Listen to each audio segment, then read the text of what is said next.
Amidst the whirlpool of certainty and doubt, how does Krishna's soul become equal to the Father? आज की मुरली में point आया कि कृष्ण ही बाप से सबसे जास्ती बिछड़ता है. Student, there was a point in today's Murli that Krishna himself separates from the Father the most.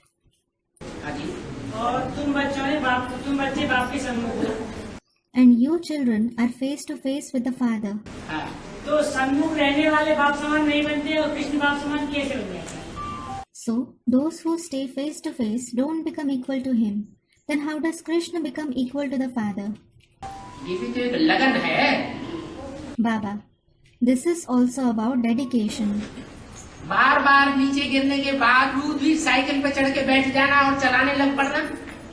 Despite falling again and again, if someone gets on the cycle and starts riding it, ये निश्चय बुद्धि की निशानी है, अनिश्चय बुद्धि की निशानी. is it the sign of having a faithful intellect or a doubting intellect? Students, a faithful intellect. तो ऐसे ही कृष्ण की आत्मा है. Krishna's soul is also of the same kind.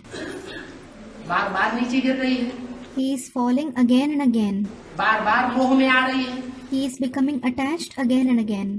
बार बार उन्हीं ब्राह्मणों के पास जा रही है, कच्चे ब्राह्मणों के पास.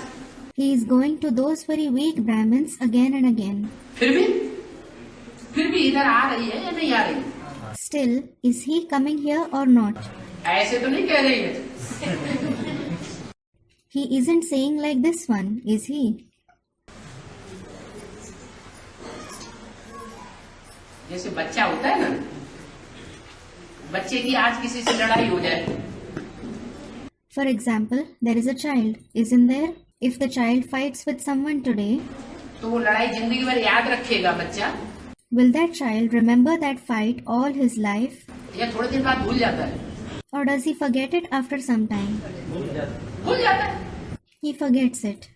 ऐसे ही दुनिया में जितनी भी आत्माएं हैं, उन आत्माओं के बीच में सबसे जास्ती बच्चा बुद्धि आत्मा कौन है? Similarly, which soul has the most childlike intellect among all the souls of the world? Krishna की आत्मा Krishna's soul. महात्मा है. He is Mahatma, a great soul. बैर वहाँ पकड़ के नहीं रखती. He doesn't harbor enmity. ये अभी क्या हुआ? What happened just now? पकड़ के रख लिया. देखें हम कौन सा भगवान है जो हमको मोल्ड कर लेता है. बाबा मेरे ख्याल से कोई भी नहीं, त्रिमूर्ति में बाप कौन है, माँ कौन है, राम और कृष्ण की सोच या शंकर का क्या पार्ट है, वही उनके समझ में नहीं आता. तो निश्चय पत्र क्यों लिख दिया? कोई जबरदस्ती थोड़े ही निश्चय पत्र लिखने के लिए. He has taken hold of a grudge, thinking, let me see which God molds me, meaning changes me. Student, Baba, in my opinion, he hasn't understood who the father is, who the mother is, what parts the souls of Ram and Krishna and Shankar have in the Trimurti. So why did he write the letter of faith? No one is forced to write the letter of faith.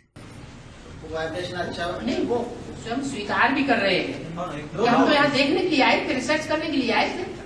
He is also accepting it himself, that he came here to see, saying, I came here to research. यहाँ भी class में हम research करने के लिए बैठे हैं. Here as well, I am sitting in the class to do research. इससे साबित क्या होता है? What does it prove?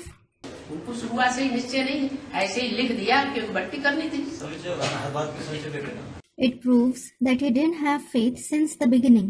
He just wrote it in order to do the bhakti. Student, he has doubts for everything. कोई बात नहीं, ऐसे और भी निकलेंगे. लेकिन यहाँ तो संगठन पवित्र बनेगा, किला एक जैसा बनेगा या नहीं बनेगा? या तो बनेगा ही बनेगा. Yes, never mind. Many of such souls will come out.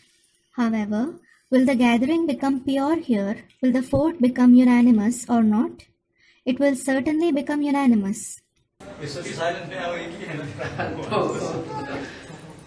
हंसों के बीच में बगुले छिप नहीं सकेंगे. Herons can't hide among the swans.